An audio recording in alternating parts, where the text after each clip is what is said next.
Abu Nawas akan dihukum pancung cita-cita atau obsesi menghukum Abu Nawas, namun Baginda merasa kehabisan akal untuk menjebak. Pasti masih ada peluang untuk mencari kelemahan Abu Nawas, menjebak pencuri harus dengan pencuri, dan ulama dengan ulama.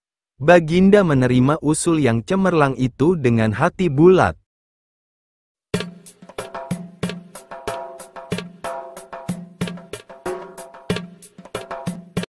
Abu Nawas akan dihukum pancung cita-cita atau obsesi menghukum Abu Nawas sebenarnya masih bergolak.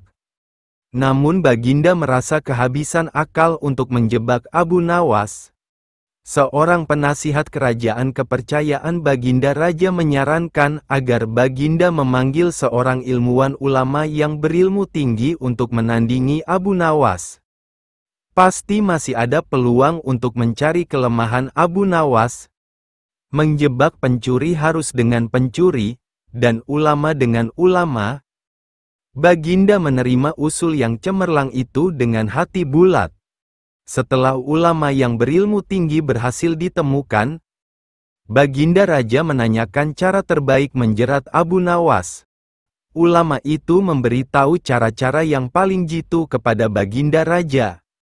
Baginda Raja setuju. Wajah Baginda tidak lagi muruna, apalagi menegaskan bahwa ramalan Abu Nawas tentang takdir kematian Baginda Raja sama sekali tidak mempunyai dasar yang kuat. Tiada seorang pun manusia yang tahu kapan dan di bumi mana ia akan mati, apalagi tentang ajal orang lain. Ulama andalan Baginda Raja mulai mengadakan persiapan seperlunya untuk memberikan pukulan fatal bagi Abu Nawas. Siasat pun dijalankan sesuai rencana. Abu Nawas terjebak ke pangkuan siasat sang ulama. Abu Nawas melakukan kesalahan yang bisa menghantarnya ke tiang gantungan atau tempat pemancungan.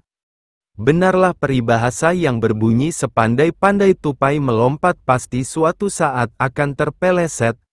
Kini, Abu Nawas benar-benar mati kutu. Sebentar lagi ia akan dihukum mati karena jebakan sang ilmuwan ulama. Benarkah Abu Nawas sudah keok? Kita lihat saja nanti. Banyak orang yang merasa simpati atas nasib Abu Nawas, terutama orang-orang miskin dan tertindas yang pernah ditolongnya. Namun derai air mata para pecinta dan pengagum Abu Nawas tak akan mampu menghentikan hukuman mati yang akan dijatuhkan. Baginda Raja Harun al-Rasyid benar-benar menikmati kemenangannya. Belum pernah Baginda terlihat seriang sekarang. Keyakinan orang banyak bertambah mantap. Hanya satu orang yang tetap tidak yakin bahwa hidup Abu Nawas akan berakhir setragis itu, yaitu istri Abu Nawas. Bukankah Allah Azza wa Jalla lebih dekat daripada urat leher? Tidak ada yang tidak mungkin bagi Allah yang Maha Gagah. Dan kematian adalah mutlak urusannya. Semakin dekat hukuman mati bagi Abu Nawas, orang banyak semakin resah. Tetapi bagi Abu Nawas malah sebaliknya. Semakin dekat hukuman bagi dirinya, semakin tenang hatinya. Malah Abu Nawas nampak setenang air danau di pagi hari. Baginda Raja tahu bahwa ketenangan yang ditampilkan Abu Nawas hanyalah merupakan bagian dari tipu dayanya, tetapi Baginda Raja telah bersumpah pada diri sendiri bahwa beliau tidak akan terkecoh untuk kedua kalinya.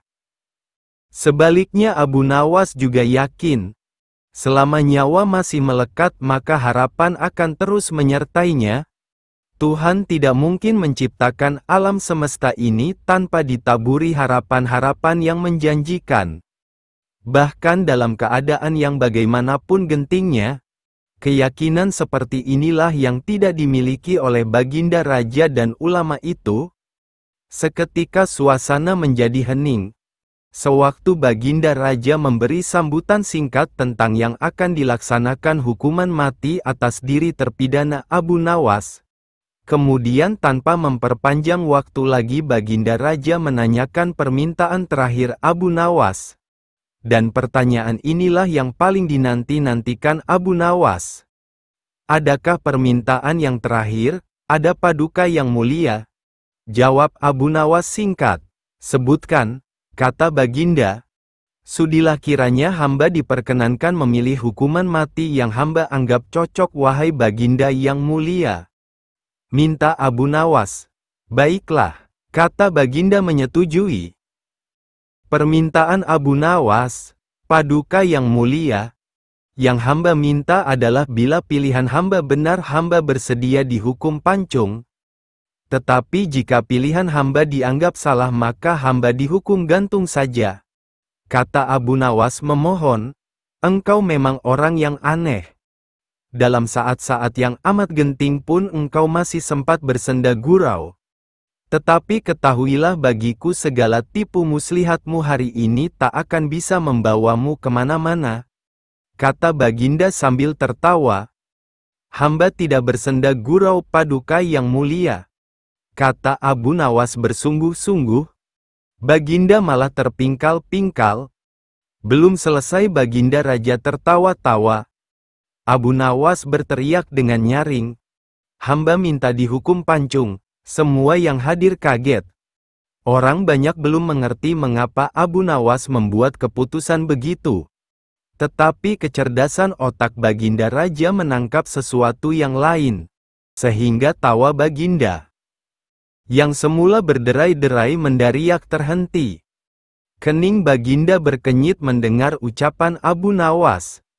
Baginda Raja tidak berani menarik kata-katanya karena disaksikan oleh ribuan rakyatnya. Beliau sudah terlanjur mengabulkan Abu Nawas menentukan hukuman mati yang paling cocok untuk dirinya. Kini kesempatan Abu Nawas membela diri. Baginda yang mulia, hamba tadi mengatakan bahwa hamba akan dihukum pancung. Kalau pilihan hamba benar maka hamba dihukum gantung. Tetapi di manakah letak kesalahan pilihan hamba sehingga hamba harus dihukum gantung? Padahal hamba telah memilih hukuman pancung. Seolah kata Abu Nawas memaksa Baginda Raja dan ulama itu tercengang. Benar-benar luar biasa otak Abu Nawas ini. Rasanya tidak ada lagi manusia pintar selain Abu Nawas di negeri Baghdad ini. Abu Nawas, aku mengampunimu. Tapi sekarang jawablah pertanyaanku ini. Berapa banyakkah bintang di langit? Oh, gampang sekali tuanku. Lia. Tapi berapa? 100 juta. 100 miliar? Tanya Baginda. Bukan tuanku. Cuma sebanyak pasir di pantai. Kau ini? Bagaimana bisa orang menghitung pasir di pantai? Bagaimana pula orang bisa menghitung bintang di langit? Hahaha. Kau memang penggeli hati, kau adalah pelipur laraku. Abu Nawas, mulai sekarang jangan segan-segan, sering-seringlah datang ke istanaku. Aku ingin selalu mendengar lelucon-leluconmu yang baru. Siap Baginda. Lalu Baginda memerintahkan bendahara kerajaan memberikan sekantong uang kepada manusia terlucu di negerinya itu.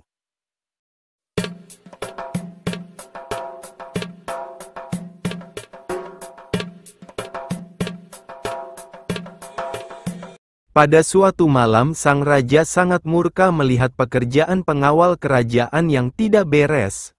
Setelah diselidiki, ternyata para pengawal itu sedang mabuk-mabukan dan tertangkap basah oleh Baginda Raja. Wahai pengawalku semua, sudah sering aku peringatkan agar engkau jangan mabuk-mabukan. Ujar Baginda. Para pengawal kerajaan terlihat begitu gemetar. Mereka menunduk tidak berani menatap mata Baginda karena merasa bersalah. Dari mana kalian mendapatkan arak-arak itu? Tanya Baginda. Para pengawal terdiam tidak berani menjawab. Hingga pada akhirnya Baginda mengancam akan memberikan hukuman berat. Barulah salah satu dari mereka mengakuinya. Akan tetapi untuk lolos dari hukuman Baginda, mereka terpaksa berbohong dan melibatkan Abu Nawas dalam masalah tersebut, karena berpikir jika Abu Nawas pasti bisa membantu mereka lolos dari hukuman sang Raja Harun al-Rasyid. Ampun Baginda, Abu Nawaslah yang membawa arak-arak itu kepada kami, dan ia juga yang mengajari kami mabuk-mabukan," kata salah seorang pengawal. Meski sangat terkejut, Baginda tidak percaya begitu saja jika Abu Nawas sampai bisa mengajak orang lain melakukan perbuatan buruk seperti itu. Baginda tahu jika itu adalah akal-akalan para pengawalnya saja untuk bisa lolos dari hukuman. Tetapi sebagai seorang yang bijak dalam mengambil keputusan, Baginda tidak memiliki alasan untuk menolak pengakuan para mengawal sebelum mereka dapat membuktikannya. Keesokan harinya berangkatlah beberapa pengawal kerajaan yang mabuk semalam ke rumah Abu Nawas. Sesampainya di rumah Abu Nawas, mereka kemudian memberitahukan maksud kedatangannya, menceritakan jika mereka sudah melibatkan Abu Nawas dalam masalah mereka. "Bawalah botol ini ke hadapan raja dan katakan semua ini atas perintahku," kata pemimpin pengawal itu. "Tunggu dulu. Dengan minuman arak ini, aku pasti akan dihukum oleh raja," kata Abu Nawas. "Benar, tapi jika engkau berhasil lolos dari hukuman raja, aku akan memberimu sejumlah dinar," ucap pengawal itu membuat kesepakatan dengan Abu Nawas. "Lalu apa keuntunganmu dengan memberiku sejumlah dinar?" tanya Abu Nawas. "Jika engkau lolos dari hukuman raja, maka kami semua juga akan lolos. Gunakanlah kecerdasanmu untuk meyakinkan raja," jawab pengawal itu. Akhirnya Abu Nawas bersedia menerima kesepakatan tersebut. Dengan memegang sebotol arak berwarna merah, ia menghadap Baginda Raja Harun. "Wahai Abu Nawas, apa yang engkau pegang itu?" tanya Baginda Raja. "Ini susu Baginda, rasanya enak sekali," jawab Abu Nawas dengan gugup. "Oh ya, bagaimana mungkin air susu berwarna merah? Bukankah susu berwarna putih bersih?" kata Baginda keheranan sambil mengambil botol yang dipegang Abu Nawas. "Betul Baginda, semula air susu ini berwarna putih bersih."